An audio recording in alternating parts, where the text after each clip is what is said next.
కానీ ఏది ఏమైనా ఒకటి చెప్పదలుచుకున్న ప్రజలకి, రేవంత్ రెడ్డి ఏం చేద్దామనుకున్నా కాంగ్రెస్లో అయితే సాధ్యం కాదు.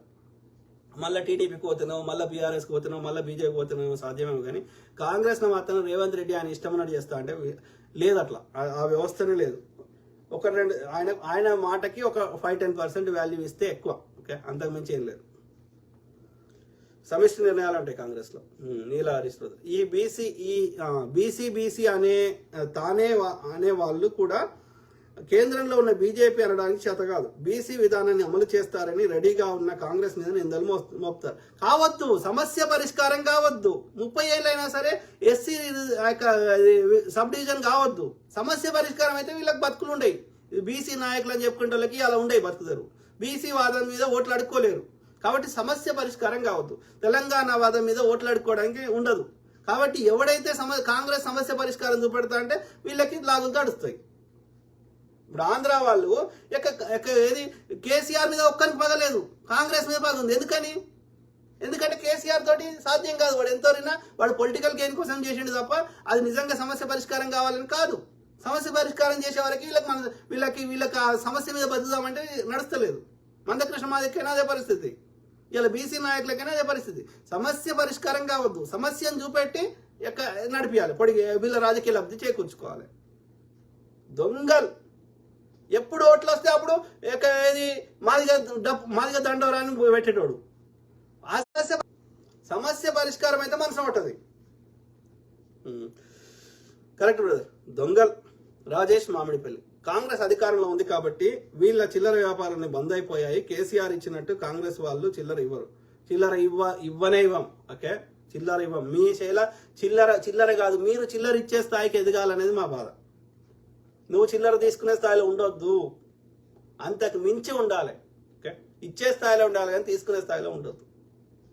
అర్థమైందా? ఆ స్థితికి అందరి చేలాట్లు ఆడినప్పుడే ఆ దేశం బాగుపడుతుంది. ఆ యొక్క కాల్లో చెయ్యో అభివృద్ధి జరిగితే, అది ఎక్కువ పెరిగితే అది రోగం అవుతుంది, బోధకాలు అవుతుంది, ఇంకో రోగం అవుతుంది. అర్థమైందా? కాబట్టి శరీరంలో అన్ని భాగాలు సమానంగా పెరిగినప్పుడే అది ఆరోగ్యంగా ఉన్నట్టు మనిషి. అట్లనే సమాజంలో ఉన్న అందరు మనుషులు బాగుపడితేనే ఆ సమాజం బాగుపడ్డట్టు. ఒక అదాని అంబానీ బాగుపడితే అది రోగం అన్నట్టు. అర్థమైందా? రాజేష్ మామిడిపల్లి. బాబ్రీ మసీద్ దాడి కూడా రజ్జుబాయ్ అధ్యక్షుడిగా ఉన్నప్పుడే జరిగింది. దాడి చేయరు, బీసీ ఎస్సీ వాళ్ళతో వాడెవ్వడు. ఎందుకంటే వాళ్ళు డైరెక్ట్ గా రారు. ఎందుకంటే వాళ్ళు ఏ కేసులైనా దేంట్లైనా లేకపోతే ఎవడైనా పిచ్చిలేసి పొడిచినా ఓకే వాడు సావద్దు. కాబట్టి వాడు ఈ రోజు కాదు, ఆ రోజు నుంచి కూడా రాజు యుద్ధం చేసిండు కానీ బ్రాహ్మణుడు యుద్ధం చేయలే. దేశ సంపద రాజు చేయలే కూడా లేకుండే. ఏది వీడు గుళ్ళకి పోయి దాచిపెట్టుకున్నాడు అంటే కంట్రోల్ రిమోట్ నుంచి పెట్టుకున్నాడు. సస్తే రాజు కావాలి.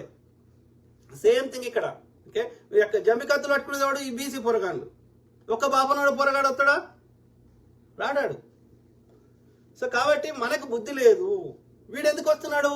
వీడు పాపం పని చేసే శక్తి లేదు, బద్ధకము, లేకపోతే వీరికి ఆ పని చేసే దారులన్నీ మూసుకుపోయినాయి. వీరికి బతుకుదెర కావాలి, టైంకి ఇంత మందు బీరు కావాలి, బిర్యానీ కావాలి, ఇంత తిండి పెట్టాలి అంటే ఏం చేయాలి? వాడిని వేరే నీకు పని చేసేసి ఓపిక లేదు, ఆ స్కిల్ డెవలప్మెంట్ ట్రైనింగ్ లేదు, ఆ యొక్క నేర్చుకునే ఆలోచన లేదు, చదువు లేదు. ఏం చేస్తాడు ఆడిగా? జమ్మి కత్తి పట్టాల్సిందే. ఓకే, జమ్మి కత్తి పడితే కొట్లాట చేస్తే నీకు తిండి పెడతాడు వాడు. ఓకే, నీకు చిల్లర ఖర్చులు ఇస్తాడు, రేపు జైల్లోకి పోతే ఇడిపిస్తాడు, కంట్రోల్ వాంచేలు పెట్టుకుంటాడు. నిన్ను వాడిని తిప్పినట్టు ఆడిస్తుండు. నువ్వు ఎందుకు ఆడుతున్నావు? నీకు చదువు లేకపోవడం వల్ల, నీకు పేదరికం వల్ల. కాబట్టి నువ్వు వాడు చెప్పినట్టు వింటున్నావు. ఉన్న పైసలన్నీ వాని చేతిలో పెట్టుకొని నిన్ను ఆడిపించుకుంటున్నాడు. ఆ బుద్ధి మనకు లేకపోయా. ఇది తప్ప ఏది రైట్ ఏది, మరి వాని పిల్లలతో ఎందుకు చేస్తాడని నేను ఎందుకు చేస్తున్నాను ఆలోచన వీళ్ళకి లేదా? నేను కూడా చదువుకుంటా, నేను కూడా ఏదైనా వ్యాపారం చేసుకుంటా, నేను కూడా ఇట్లా బతకా అనే ఆలోచన లేదా వీళ్ళకి? ఎడిపాడుకోళ్ళకి బద్దకస్తులు. అక్కడ ఏం లేదు, బద్దకస్తులు. ఎందుకు కష్టపడితే పైకి పోయటం లేరా? వీడి కష్టపడాలన్న ఆలోచన లేదు. కేవలం అదే బద్ధకం అంతే, ప్యూర్లీ బద్ధకం అంతే. చదువు లేదు, కష్టపడే ఆలోచన లేదు. చదువు లేకపోయినా ఎన్నో పనులు చేసుకుని బతకొచ్చు. బద్ధకం అంతే. నవీద్ పాషా. ఏమి తెలియని టీనేజ్ పిల్లల బుర్ర నిండా పెండ నింపుతున్నారు బీజేపీ ఆర్ఎస్ఎస్ వాళ్ళు. ఫేక్ న్యూస్లతో నిన్న మొన్న మీసాలు వచ్చి కదే బ్రదర్, ఒక ఏజ్ దాటినాక వాళ్ళని చేయలేము. ఎందుకంటే ఏదైనా ఒక ఏజ్ ఒక 25, 30 ఒక పిల్లగాడో పిల్లన పుట్టినాక ఎప్పుడేమవుతుంది, అలా పిల్ల అమ్ముకుంటుందా, పొరగాని డబ్బా ఎక్కువ దూకుంటుందా, పాల డబ్బా ఎక్కువ దూకుంటుందా, ఇక ఇంటి కిరాయి గట్ట ఎక్కువ దూకుంటుందా? ఊకోదు కదా. ఈ కుటుంబ సభ్యులు ఊకోదు కదా, బయట పంపిస్తారు కదా, తంతారు కదా. అన్నప్పుడు ఇప్పుడు అవి ఏం ఆలోచిస్తాడు ఆయన? ఒక ఎబో 25, 30 ఇయర్స్ వచ్చిన ఆయన, అరే నా బతుకు తెరువు కావాలి, నాకు పని దొరకాలి, నేను చేసిన పనికి సరిగ్గా వేతనం రావాలి, ఇట్లా ఆలోచిస్తాడు కదా. కాబట్టి వాళ్ళ డే టు డే సమస్యలే వాళ్ళని ప్రయారిటీ చేసినప్పుడు వాళ్ళని ఇక నువ్వు మతం పేరు చెప్పినా ఇంకోటి చెప్పినా వాళ్ళు వినరు. ఆ పిల్లగాడు ఏడుస్తుంటే ఇంటికాడ వారికి ఎట్లా చేయాలి, ఏం చేయాలి అని ఆలోచిస్తాడు తప్ప, నా బతుకు తెరువు ఏందని ఆలోచిస్తాడు తప్ప, నువ్వు ఈ రాముని మొక్తవా, రహీంని మొక్తవా, వాళ్ళు ఎందుకు పట్టించుకుంటారు? వాళ్ళకి ఏం అవసరం? కాబట్టి ఒక ఏజ్ దాటిన వాళ్ళని వీళ్ళు ఏం మ్యానిపులేట్ చేయలేరు, చేసినా వాళ్ళు వినరు. ఎందుకంటే వాళ్ళ డే టు డే సమస్యలే వాళ్ళ ఫస్ట్ ప్రయారిటీ ఉంటాయి.